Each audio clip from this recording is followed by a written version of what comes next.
맞이해 주십시오. 홍준표, 홍준표, 홍준표, 홍준표. 다시 한번 함성의 박수.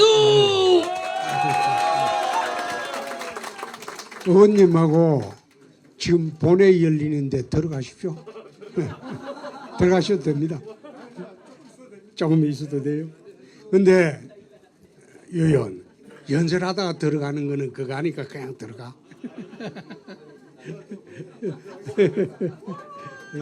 홍준표 화이팅!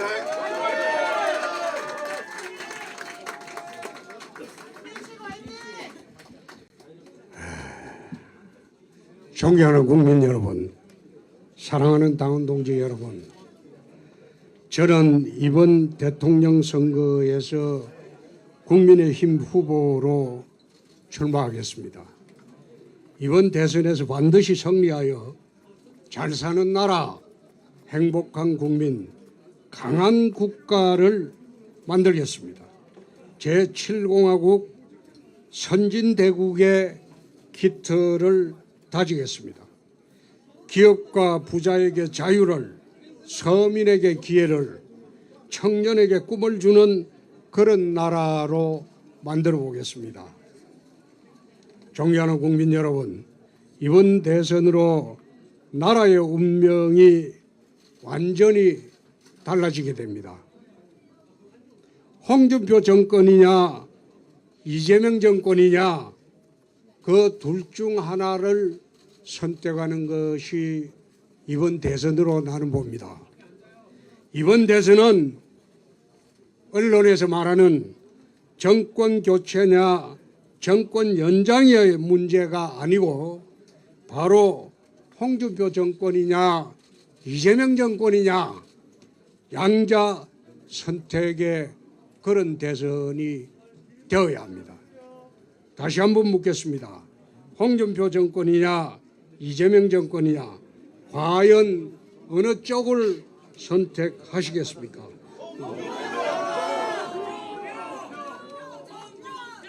우리는 어느 쪽으로 가야 하겠습니까? 이재명 정권의 종착역은 포퓰리즘과 국민 매수의 나라 남미 채빈국 베네수엘라입니다. 반대로 홍준표 정권의 미래는 자유와 번영의 선진 대국이 될 것입니다. 비양심과 폐륜으로 얼룩진 나라, 청년이 짊어져야 할 비투성이의 나라, 반칙과 불공정이 판치는 나라, 바로 이것이 이재명 정권의 미래입니다. 자유와 기회와 꿈이 넘치는 나라, 원칙과 공정이 바로 선 나라, 다음 세대에게 물려줄 자랑스러운 나라, 바로 홍준표 정권이 열어갈 그런 세상입니다. 정과사범 비리 혐의로 5개 재판을 받고 있는 피고인, 화려한 정과자 이재명 후보, 그리고 풍부한 경륜과 검증된 능력을 갖춘 준비된 대통령 홍준표 후보의 대결이 이번 선거의 본질입니다. 이번 대선을 통해 낡은 60 운동권 세력이 펼치는 광란의 국회 폭거를 중단시켜야 합니다. 국회에 이어서 대통령까지 내어준다면 이 나라는 히틀러의 나라가 될 것입니다. 이 싸움의 맨 앞에 제가 서겠습니다.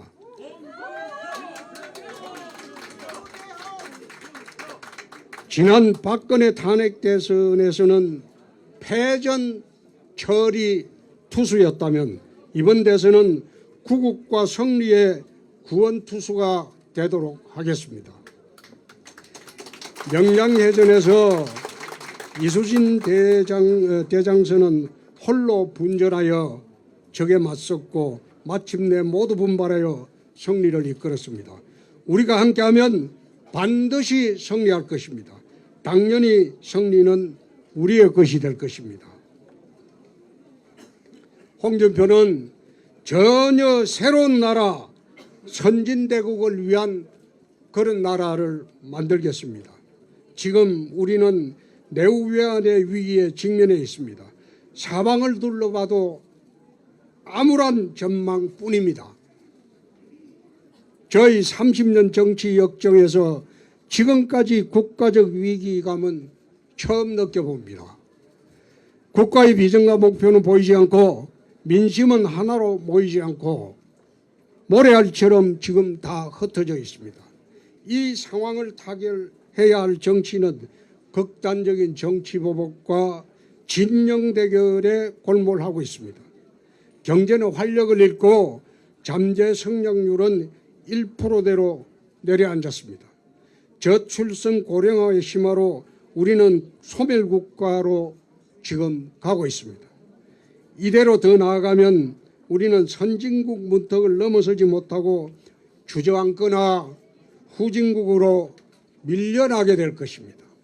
우리 후손들은 어쩌면 선진국에서 태어나서 중진국의 국민으로 살아가야 하는 기막힌 현실에 직면할 수도 있습니다. 이젠 새로운 나라로 바뀌어야 합니다. 기존 제도와 시스템에서 국민 의식까지 대한민국 국호를 빼고 싹 바뀌어야 할 때입니다. 이제 때가 됐습니다.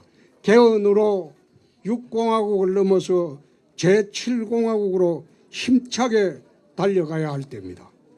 헌법은 나라의 뼈대이고 시대의 정신이고 국민 의지의 총화입니다.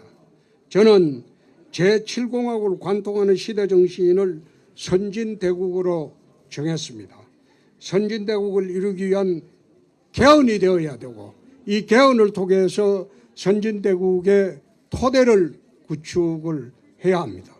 선진대국은 우리 사회의 모든 부분이 골고루 선진화되고 어느 하나 부족함이 없는 그런 나라입니다. 정치, 경제, 사회, 문화 등 각 분야에서 선진국의 목표를 이루고 다른 나라의 모범이 되는 그런 나라가 되어야 합니다. 저는 제7공화국 개헌을 추진하고 선진대국의 깃털을 다지는 대통령이 되도록 하겠습니다. 경남지사와 대구시장으로서 경남과 대구의 미래백년을 설계하여 추진했고 이제 대한민국 미래백년의 토대를 만들고자 합니다. 대선에서 승리한 직후 대통령 직속으로 개헌 추진단을 바로 만들겠습니다. 거대 야당과 협상할 수 있는 경륜과 관록으로 국가 정통성을 바로 잇고 미래 새 시대를 여는 올바른 개헌을 하도록 하겠습니다. 우리 사회 각 부분에서 공정과 정의를 세워 선진대국의 토대를 만들도록 하겠습니다. 그리하여 우리가 열어갈 미래는 더 공정하고 더 풍요로우며 더 자랑스럽도록 하겠습니다. 존경하는 국민 여러분, 저희 지난 30년 정치 여정은 오직 한 길이었습니다. 그것은 국가 경영의 꿈이었습니다. 이 꿈을 위해 도전하고 또 도전을 했습니다. 이번이 세 번째입니다. 충분히 검증되었고 또 준비도 충분히 했습니다. 지금 당장 대통령직을 맡아도 전혀 문제가 되지 않을 만큼 준비를 했습니다.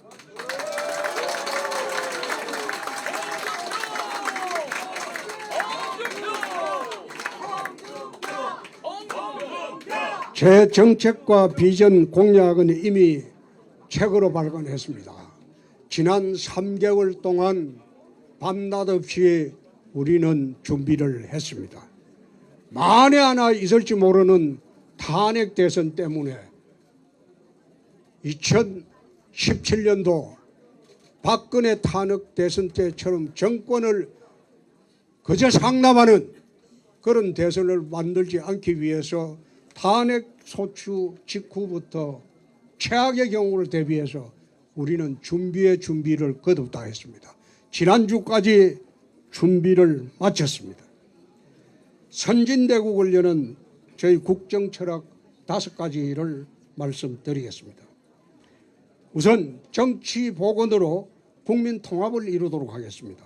국민 통합은 우리 앞에 놓인 가장 최우선 과제입니다. 나라는 좌우로 갈라지고 영호남으로 갈라지고 남북으로 갈갈이 갈라져 있습니다.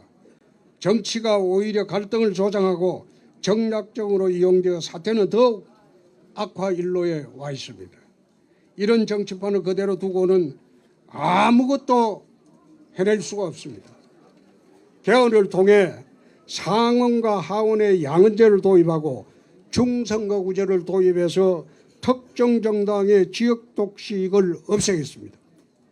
특히 양극단 세력에 휘둘리지 않고 이념과 가치의 중심을 지키는 신탕평과 각자의 몫을 인정하고 배분하는 상호 인정과 상생의 정신으로 실종의 정치를 복원을 하도록 하겠습니다. 2008년도 여당 원내대표로 광우병 파동 당시 여야 협의로 국회를 운영하고 전국을 원만히 이끌었습니다. 2024년 광주 대구 협력을 통해서 헌정 사상 최대 의원 발의로 달빛철도법도 통과를 시켜봤습니다. 국익 중심의 또는 국민 행복을 넘어서는 그런 진영 논리나 가치는 있어서도 안 되고 앞으로는 이런 짓은 하지 말아야 됩니다. 교조적 이념에 얽매이지 않고 실사적 구실을 도한 실용주의 노선으로 국민 통합 원코리아를 실현하도록 하겠습니다.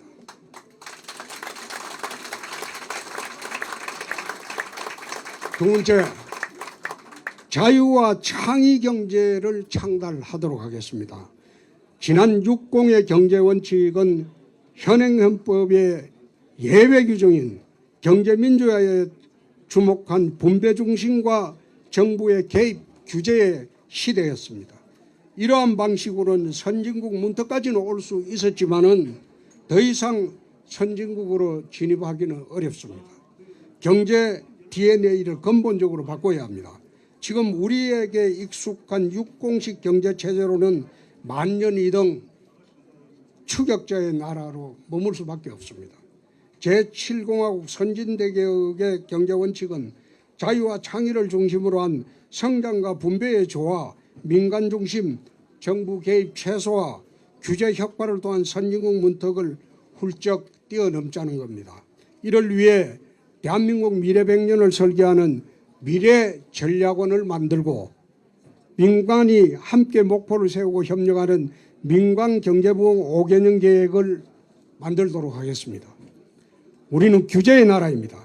역대 정부는 늘 규제 계획을 외쳤지만 오히려 규제는 늘어나기만 했습니다. 우리는 새로운 산업을 시작할 때 규제부터 만들고 그 틀 속에서 진행하고 있는 나라입니다. 이제 근본적으로 풀어야 합니다. 규제 방식을 네거티브 방식으로 전환을 하고 국회에 상원을 두어 규제 입법을 제한하도록 하는 두바이처럼 규제 없는 한국판 두바이 특구를 만들도록 하겠습니다. 신산업 게이트 프리 방식을 도입하여 기업이 신기술이나 신산업을 진출할 때 정부의 사전 승인 없이 먼저 진출하고 사후에 승인 받는 시스템으로 전환을 하겠습니다. 또한 초격차 기술주도 성장 전략을 추진하겠습니다. 지금까지의 2등 전략이 아니라 1등 전략으로 글로벌 경쟁을 선도하고 세계시장을 제패하도록 하겠습니다. 정주영, 이병철과 같은 우리 100년 미래의 새로운 혁신가들이 기업가 중에서 나와야 합니다. 글로벌 선도형의 최초 유일한 연구개발에 더 많이 투자하고 초격차 기술을 상용화해서 세계시장을 선도해 나가도록 하겠습니다.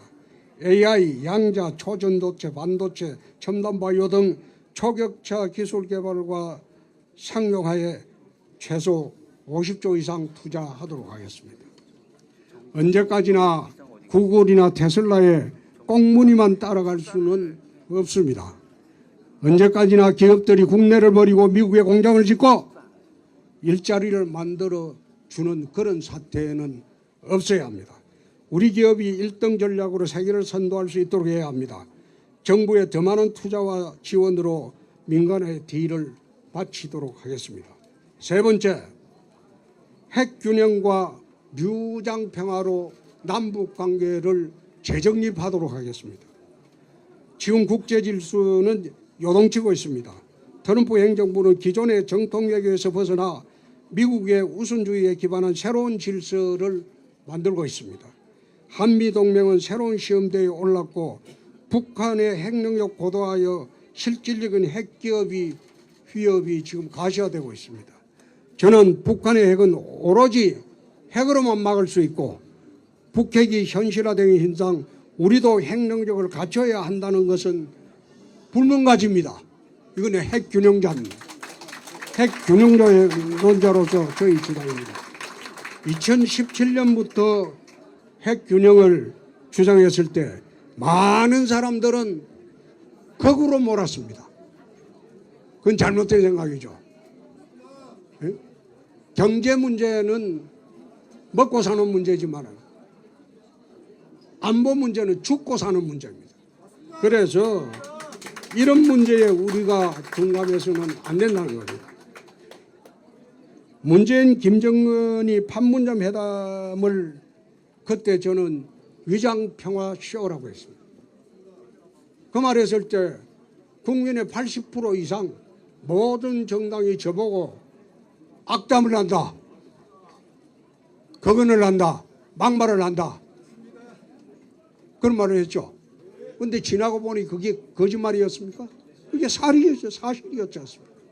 마찬가지로 이런 문제는 우리가 현혹되어서도 안 되고 물러서서도 안 됩니다. 지난 시기 북중러에 편향된 정권이 저질러 놓은 부정적 후과는 지금 너무나 심각합니다. 더 이상 이런 어리석음을 우리는 되풀이해서는 안 됩니다.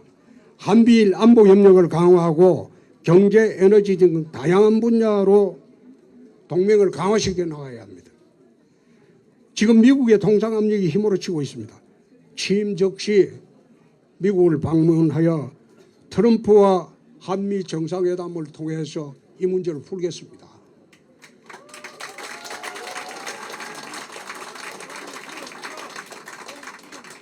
정통 외교로 나오면 외교적 방식으로, 비즈니스 장사꾼 방식으로 나오면 똑같이 장사꾼 방식으로 트럼프에 맞서 대한민국의 국익을 지키겠습니다.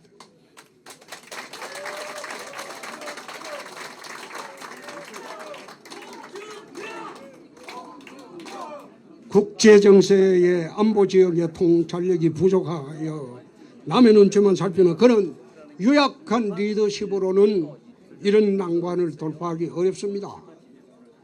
그 어느 때보다 올바른 안보관, 강력한 의지와 확고한 정책, 스트롱맨의 리더십이 필요한 때가 지금의 대한민국입니다.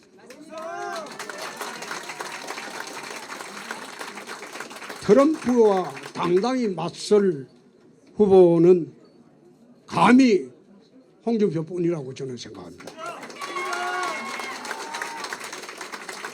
네 번째, 생산성에 따른 분배, 경제 성장에 상응한 복지를 추구하겠습니다. 지난 60, 40여 년 동안 노동자는 보호받아야 할 그런 대상이었습니다. 그 결과 노동권은 지속적으로 강화가 되었고 노조는 점점 비대화되었습니다. 우리 노동법은 세계에서 최고로 강력합니다. 이제는 노동자들이 경영에 참여하려고 하고 있고 불법 파업에 면책 특권까지 요구를 하고 있습니다. 우리 산별노조는 가장 강력한 이익 집단으로 변했고 이제 정치 집단으로 바뀌어 정당과의 이익 공동체까지 지금 되고 있습니다. 앞으로 보호받아야 할 대상은 노조도 없는 비정규직과 그리고 저소득층 노동자들입니다. 노동의 유연화를 이루어야 합니다. 해고가 자유로워야지 고용이 늘어납니다. 해고가 자유로워야지 정규직, 비정규직의 구분이 없어집니다. 노조도 투명하게 운영해야 하고 그 사회적 책임도 다해야 됩니다. 선진대국은 강성 기종 노조와는 함께 가지 않을 것입니다. 저는 경상남도 도지사 시절 진주의료원의 강성보건의료노조와 2년간 싸워본 일이 있습니다. 이 싸우면서 느낀 한 가지는 우리가 나아가야 할 방향은 노동자, 강성노조 그들만의 이익이 아니라 국민 전체의 삶이고 국민 경제가 더 우선되어야 한다는 겁니다. 불법과 폭력을 일삼는 강성기종노의 잘못을 바로잡고 미래지향적인 노사관계를 정착시키도록 하겠습니다. 복지는 우리가 감당할 만큼 확대되어야 하지, 무작정 복지만을 추구하는 복지는 미래 세대의 부담만 키울 따름입니다. 어렵고 힘든 서민들을 중심으로 복지가 확대되어야 한다고 생각합니다. 나는 이 복지 문제를 보편적 복지, 선택적 복지로 이야기를 하는데, 난 그런 용어보다도 보편적 복지, 서민 복지로 나누어서 보는 게 옳지 않느냐. 선택적 복지가 아니고 부자에게는 자유를 주면 되고, 사치할 자유, 해외여행 마음대로 나가고 1년 10달 놀아도 되지만은 세금만 꼬박꼬박 내라. 그런 자유를 주자 이겁니다. 부자가 돈을 풀어야지 서민들이 돈이 돌아가게 됩니다. 서민들한테는 그런 자유는 사치입니다. 기회를 줘야 돼요. 넘어지면 다시 일어날 기회를 주고, 또 일어날 수 있는 여력을 국가가 지원을 해야 됩니다. 그렇게 함으로써 나는 복지의 개념을 정의를 합니다. 그동안 과도한 복지, 무상복지를 확대한 결과 국가 부채는 폭증을 했습니다. 지금 국민 1인당 2,300만 원이 넘습니다. 빚이. 이 부채는 결국 우리 미래 세대의 부담입니다. 연금개혁도 방향도 미래 세대의 부담이 가는 방향으로 개혁돼서는 안 됩니다. 내가 좀 더 편하자고 자식에게, 손자에게 빚을 떠넘겨서는 안 된다는 겁니다. 부채 총량, 복지 총량에 대한 국민적 합의가 필요합니다. 개인이 대출을 낼 때에도 소득이나 상환 능력을 심사하듯이 정부도 빚을 낼 때는 상환 계획과 성장률을 따져야 합니다. 어릴 때 저는 고리채 빚이 얼마나 무서운지 절감을 한 바 있습니다. 그래서 경남지사 시절이나 대구시장처럼 행정개혁을 통해 빚을 모두 갚았고 빚을 더 늘리지 않았습니다. 대구시정 3년을 맡으면서 해마다 예산을 짤 때 지방채를 발행하지 않았습니다. 빚을 내서 예산을 안 만들었습니다. 아마 17개 자치단체 중에서 대구시가 유일할 겁니다. 경남지사 때는 땅 한 평 팔지 않고 행정개혁, 재정개혁만으로 1조 4천억의 빚을 갚았고, 이번 대구시에서는 2,400억의 빚을 갚고 더 늘리지 않았습니다. 이제 AI, 블록체인도 도입하여 복지 지출의 누수를 막고 국가 신인도 제거와 미래세대 부담 건강을 위해 국가 부채를 적극 관리하도록 하겠습니다. 네. 마지막으로 건강한 가정, 행복한 공동체가 국가의 근본이 되어야 합니다. 사회 정의를 세우기 위해서 흉악범 사형 집행은 반드시 하도록 하겠습니다.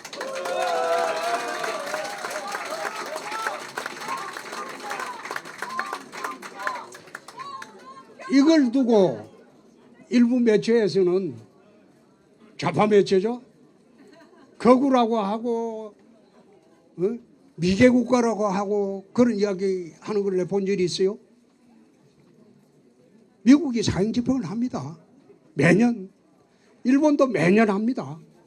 미국과 일본이 미개국가입니까? 반인권 국가입니까? 근데 미국과 일본에는 한마디도 말 못하고 한국이 사형 집행하면 뭐 EU에서 뭐라고 한다? 그게 무슨 말입니까? 흉악범의 생명권과 중요하고 흉악범에 의해서 무참히 살해된 그런 억울한 피해자의 생명권은 전혀 중요하지 않다는 겁니까?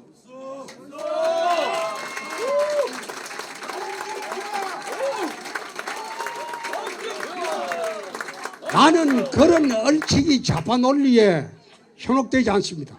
홍준표가 집권하면 반드시 사형 선고 받은 사형수는 6개월 내 집행을 하도록 하겠습니다.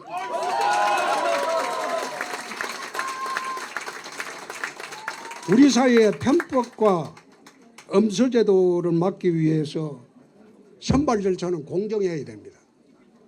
엄수제도라는 게 조상의 언덕으로 시험 안 치고 바로 벼슬길에 가는 고려시대, 이조시대에 그런 제도가 있었어요. 근데 그 제도가 지금 우리나라에도 현실화되어 있습니다. 예를 한번 들어볼까요? 대학 입시제도 내 예를 들어볼게요.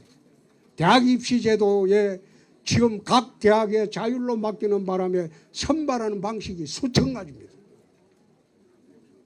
대학에 들어갈 수 있는 방법이 수백 가지, 수천 가지가 된다는 것은 그만큼 뒷문으로 들어가고 편법으로 들어가는 방법이 수천 가지가 있다는 겁니다. 이제도 옳지 않습니다. 대학 시험은 1년에 수능 2번 보고 그 중에 잘한 점수로 대학에 가는 게 맞습니다. 마침 오늘인가 서울대학 교수들이 발표했더라고. 수능 3번 보고 그 점수로 대학 가자고 발표를 했더라고요. 이게 수능 비율이 20%에도 미치지 못하고 수천 가지의 입시 전형이 있다는 게 이게 말이 안 되는 거예요. 작년도에 소위 스카이 대학에 들어간 학생들을 조사를 해보면 강남 상구가 13.29%입니다. 강남 상구 인구 몇이 됩니까? 대한민국 전체 인구에 비하면. 그런데 스카이 인류대학에 들어간 사람들은 강남 상구가 13.29%. 이거는 부의 대물림의 시대가 아닌 신분의 대물림의 시대로 가는 겁니다. 17, 8살, 9살에 인생 첫 출발을 하면서 불공정한 그런 관문으로 출발을 하는 겁니다. 그래서 홍준표가 대통령 되면 대학 입시제도는 단순화하겠습니다. 1년에 수능 2번 보고 2번 중에서 잘 본 그 점수로 대학 가는 제도로 하겠습니다. 그리고 그 출제는 80% 정도를 EBS 교재에서 출제해서 상권에서도 EBS만 보고 대학을 갈 수 있도록 그렇게 할 겁니다.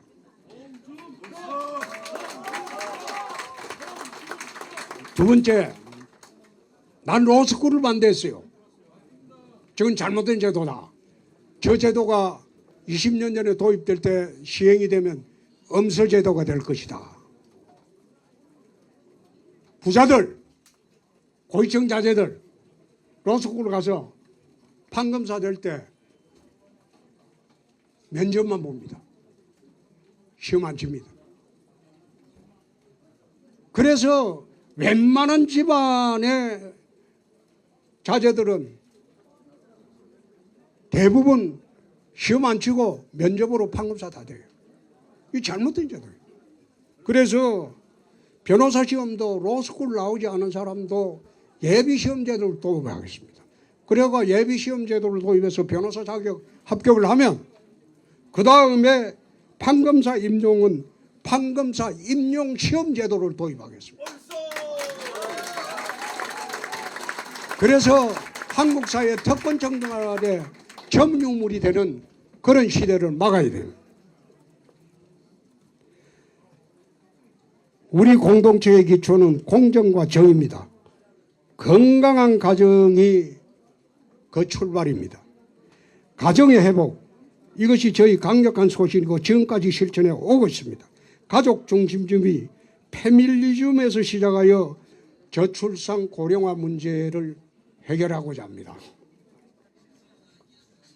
이제 외래 가치에 무분별하게 수용할 것이 아니라 우리가 지켜야 할 가치를 확고히 해야 됩니다. 패밀리즘으로 가는 것이 한국 사회를 복원시키는 첫 출발이라고 봅니다.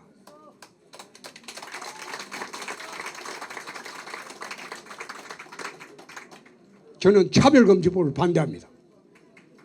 사회적 갈등은 차별금지가 아닌 격차 해소로 접근을 하고 정책 역량을 격차 해소를 풀어나가는 데 중점을 두도록 하겠습니다.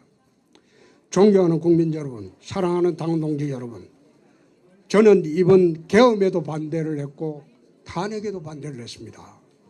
탄핵에 반대한 것은 계엄을 옹호한 것은 절대 아닙니다. 방법은 잘못됐죠. 그러나 우리가 만든 대통령을 탄핵으로 내쫓는다는 것은 그건 옳지 않다. 스스로 물러날 기회를 주자. 난 늘 그런 주장을 했습니다. 계엄행위에 대한 사법적 판단과는 별개로 우리가 만든 대통령을 내쫓는 탄핵 방식에 동의를 할 수 없었기 때문입니다. 지난 몇 달 동안은 우리는 거대 야당의 국회 폭거를 막기 위해서 모두 힘을 보탰습니다. 이제는 찬탄 반탄에 얽매일 것이 아니고 대선 승리를 위해서 새로운 나라를 세우기 위해서 모두 한마음으로 뭉쳐야 합니다.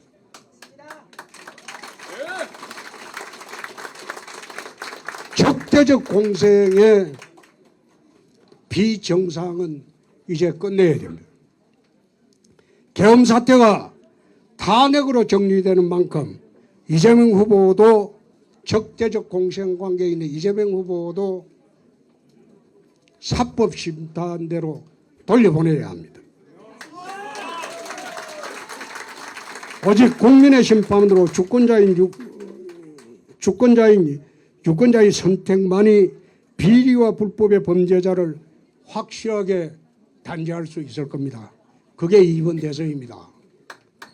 명운을 그은 대전에 가장 준비되고 경험 많은 든든한 장수가 나가야 되겠죠. 준비가 부족하고 검증 안 된 정치 초보 대통령 선택했다가 우리 참 많이 고생했지 않습니까?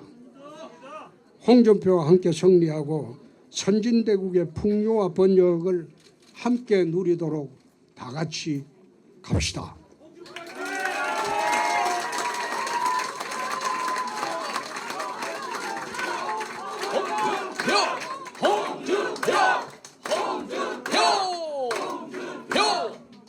완전히 달라진 나라, 전혀 새로운 나라 건설, 제조 산하를 위해 헌신하도록 하겠습니다. 감사합니다. 우리 새로운 대한민국을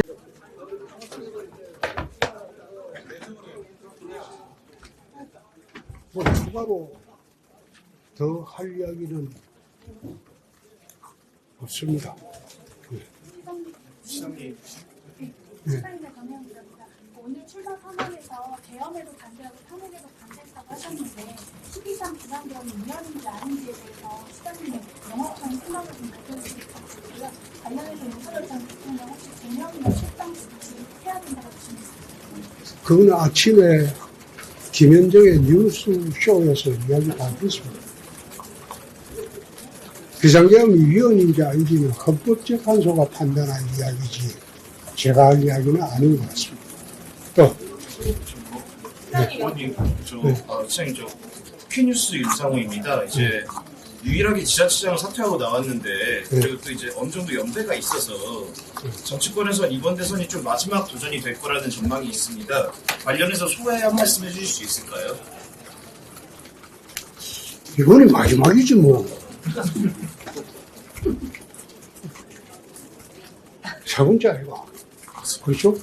3세판이야. 또. 시장님. 그 채널의 형질입니다. 그 최근 여론조사 보면 여전히 이재명 대표가 압도적인 상황인데 어떤 식으로 좀 지지율을 좀 끌어올리실 수 있는 것 같아요? 내가 아침에 김현정의 뉴스쇼에서 2002년 대선을 이야기한 적이 있습니다.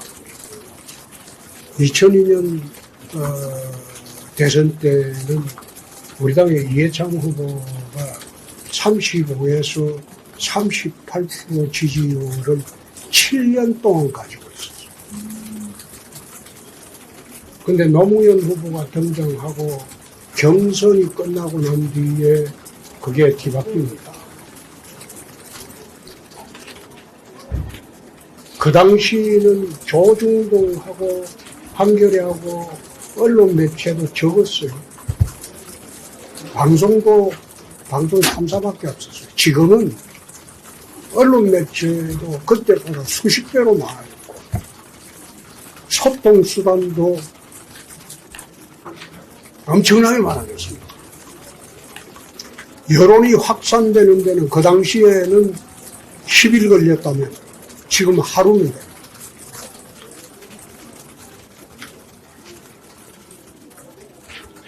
예창 대세론이 7년을 계속돼도 대통령 선거에서 마지막에는 뒤집힙니다. 나는 이재명 대세론을 대통령이 되기 위한 필요 조건은 되지만 충분 조건은 안 된다고. 나중에 보면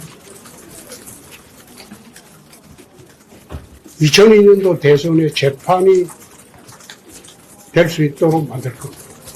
또 MBN 이지혜입니다. 지금 당내에서 계속 한덕수대행 출마 얘기 나오고 있고 무소속으로 출마한 후에 국민의힘 후보랑 단일화 얘기를 자꾸 거론을 하는데 그 이야기 하는 사람이 누굽니까? 그런 설이 계속 나오고 있어요. 네? 그 얼빠진 소리야. 그런 얘기는 아침에 내 김현정 뉴스쇼에 자세히 이야기했습니다. 또 오세훈 서울시장님 불출마 선언 이후로 따로 교류하신 게 있나요? 좀 연대 가능성이 나는 기자들이 좀 이해가 안 되는 게 불출마한 사람이 무슨 연대가 됩니까? 불출마하면 그 즉시 무대에서 사라지는 거예요. 또 여기서 박사님입니다. 이준석 개혁신화 후보가 TK 예상에서 좀 한수 많이 얻고 있는데 이거 좀 추세 어떻게 보시나요?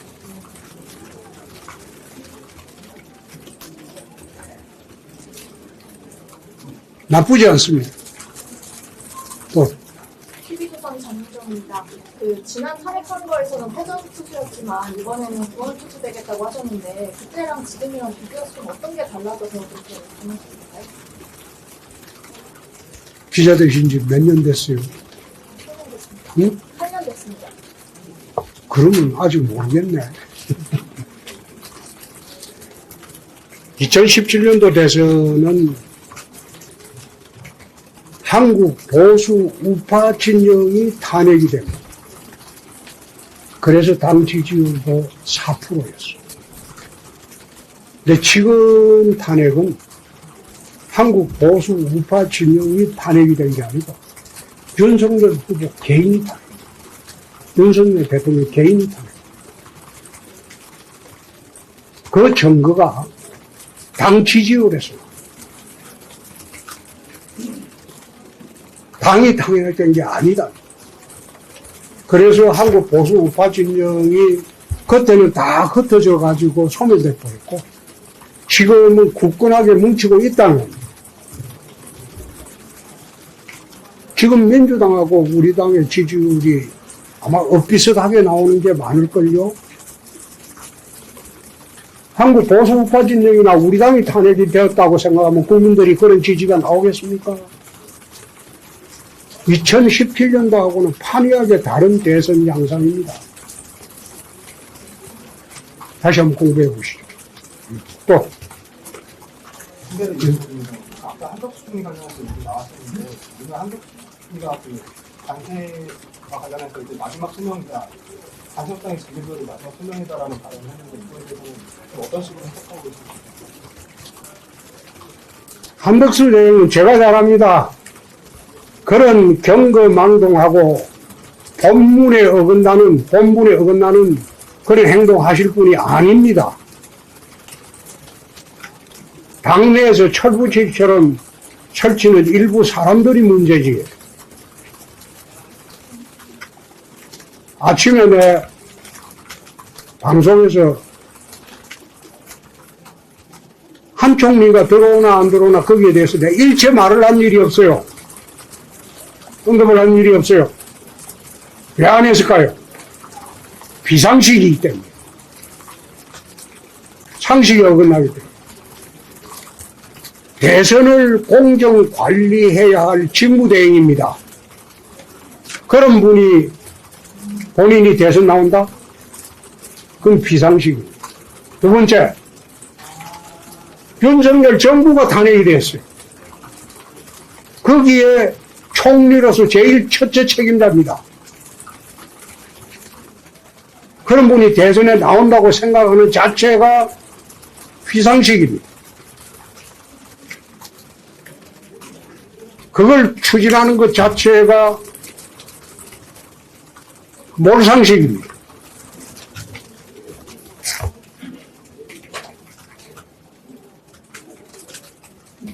또 한국에도 이만수 기자입니다. 제가 며칠 전에 대구에 가서 이제 대구 시민들의 민심을 좀 들어봤는데, 홍 시장님의 인기도 당연히 있으셨지만 일부 시민들께서는 좀 새로운 얼굴을 그러니까 기존 정치인이 아니고 좀 새롭게 등장하는 분들을 또 뽑고 싶다 이런 의견도 있었는데, 그런 새로운 얼굴을 희망하는 분들에게는 좀 어떤 식으로 어필하실 계획이신지. 새로운 얼굴 뽑아가지고 지금 2년, 3년 동안 망했지 않습니까? 그렇죠? 정치 초년생 새로운 얼굴을 뽑아가지고 3년 동안 망했지 않습니까? 정치 내공이나 경륜이 하루아침에 생기는 겁니까? 책에서 나오는 것도 아니에요. 경과 연륜에서 나오는 겁니다.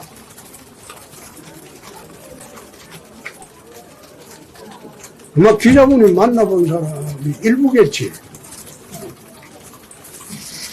새로운 얼굴 뽑아가지고 3년 동안 나라가 혼란이 오고 적대적 공생관계로 보낸 게 그 세월이 3년이지 않습니까? 나라 경영하는 게 새로운 얼굴로 나라 경영하는 게 경험과 연륜이 없어 나라 경영이 됩니까?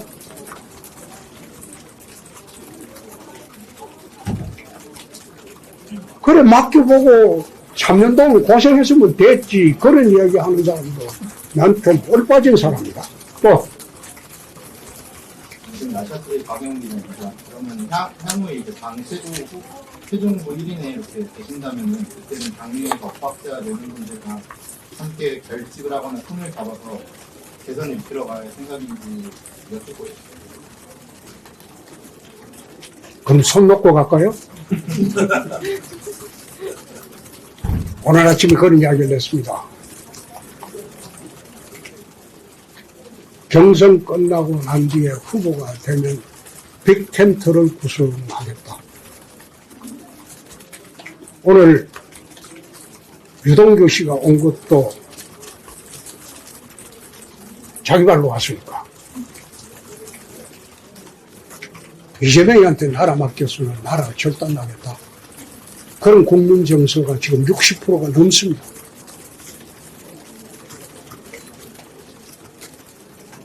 절대적 비토 계층이 60% 넘는 사람은 절대 대통령이 되지 않습니다.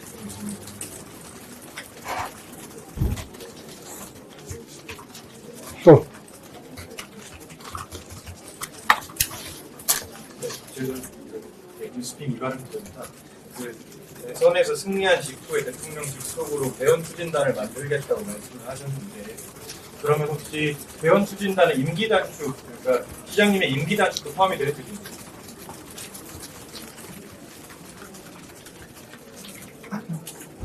(5년) 대통령을 하려고 출마하지 3년짜리 하려고 출마하는 그런 바보가 어디 있습니까? 오죽 국민을 설득할 자신이 없으면 내 임기 단축하겠다. 그런 자해행위까지 하면서 그런 자신감 없이 어떻게 대통령 나오겠다는 겁니까? 또.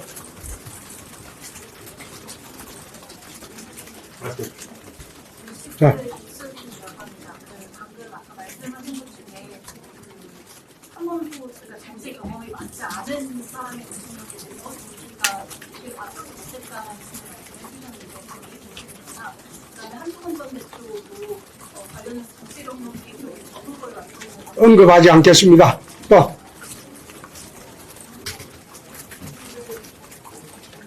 강양신은 농담입니다. 정선에서 승리하셔서 후보가 되신 후에 만약에 한국 대통령께서 단일화 대학에 전혀 의견이 말도 안 되는 질문 그만하십시오. 뭐 말이나 되는 질문을 하면 내가 받아주죠. 내일신문 박성희입니다. 오늘 평양에서 이제 두바이처럼 규제 없는 한국판 두바이 특구 만들겠다고 하셨는데 시장 하실 때 이렇게 목적지 두바이식으로 규제 풀이 좀 하겠다라고 좀 연장선상에 들려지는 건지 대구에서 한 정책을 전국적으로 확대하겠다. 뭐 염두에 두신 뭐 지역이나 이런 그건 외신문이 안 물어도 되는데. 또 대표님, 그 유승민 전 의원의 그 무소속 출마 가능성이 나오고 있는데요. 이거에 대해서 좀 어떻게 평가하시는지. 판을 깨려고 아예 작정을 하세요. 상식적으로 되는 말을 좀 질문하세요. 응? 어떻게 비상식적인 그런 말을 합니까? 당내에 와서 경선에 출마하는 사람이 탈당해서 무소속 출마한다고 대통령이 되겠습니까? 어떻게 그런 몰상식한 질문을 하세요? 질문 밖에 좀 해주시면 내 답변을 하지.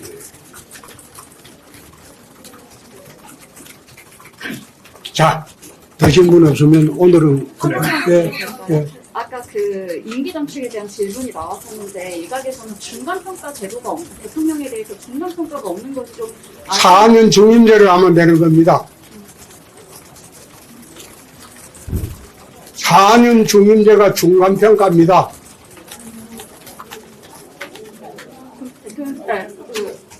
대통령께서는 5년 하지만 그 이후에는 4년 중임제로 가는 거를 그 개헌이죠.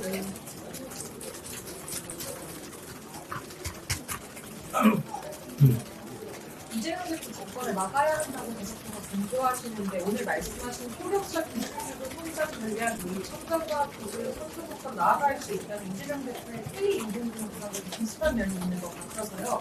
어떤 점에서 좀 구체적으로 차이가 있습니까? 거기는 일만전만 거짓말이야. 뭐 거짓말을 한두 번 했어야지. 보수진영을 대표하는 어르신 중에 한 분을 좀 여쭤볼게요. 지금 대표님께서 절박하신 거는 보수진영의 승리인지 아니면 정치인 홍준표의 승리인지 이 부분이 좀 궁금하게 하거든요. 둘 다입니다. 없으면 오늘은 이쯤 합시다. 네. 수고하셨습니다.